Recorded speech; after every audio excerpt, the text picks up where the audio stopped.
راديو صوت العرب، عنوان التميز والارتقاء. السلام عليكم ورحمة الله وبركاته. أهلا بكم مستمعين الأعزاء، مستمعي راديو صوت العرب. أهلا بكم في حلقة جديدة من برنامجكم الصحة النفسية في منهج السنة النبوية. معكم هدى المغاوي.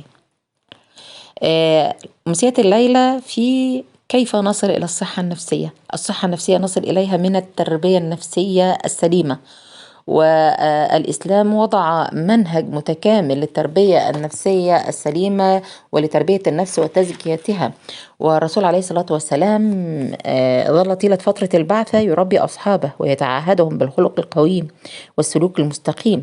وكانت وسائله في هذه التربية هي أولا القرآن الكريم، دستور الحياة القويمة أو القويم، قدوته لهم، تصرفاته أمامهم، توجيهاته لهم.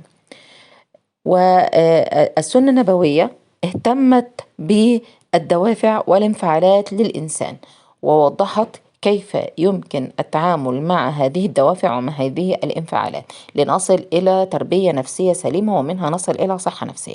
من أول هذه الدوافع دافع الجوع، فالجوع احتياج للطعام، أمر فطري يتوقف عليه بقاء الإنسان، ولم يستسلم من ذلك أحد حتى رسول الله. والجوع دافع يزعج الإنسان ويقلقه ويحركه.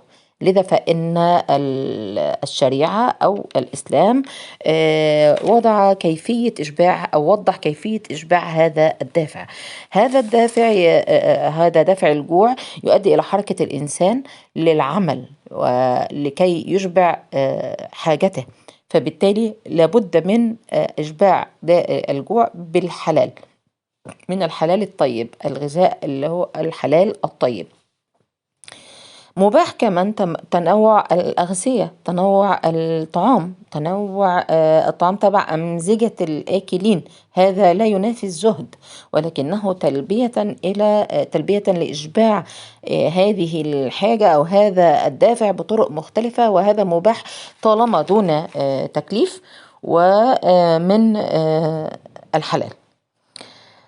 من تعرض إلى الهلاك بسبب الجوع في مكان لم يجد فيه ما يأكله، فأباحت له الشريعة أكل الميتة، وهذا رحمة من الله ومغفرة لعباده حتى يقوا نفسهم من الهلاك.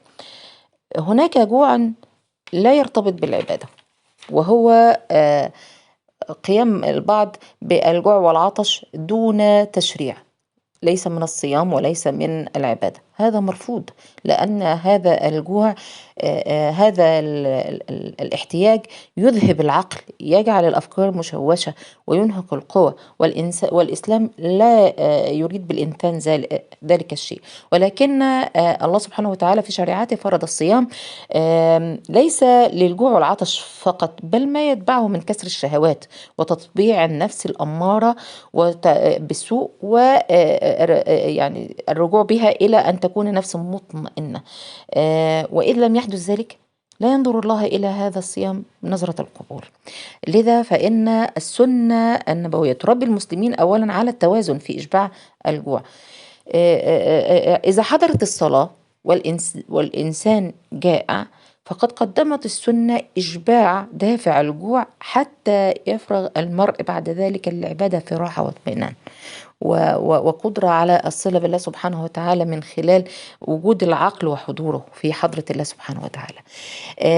من هذا الطرح يتضح لنا أن المنهج الإسلامي والسنة النبوية اهتمت بالدوافع الإنسانية، وأهمها وأولها هذا الدافع البيولوجي الأولي الذي يحتاج له كل إنسان وكل كائن حي حتى يبقى على الحياة أو على هذه الأرض.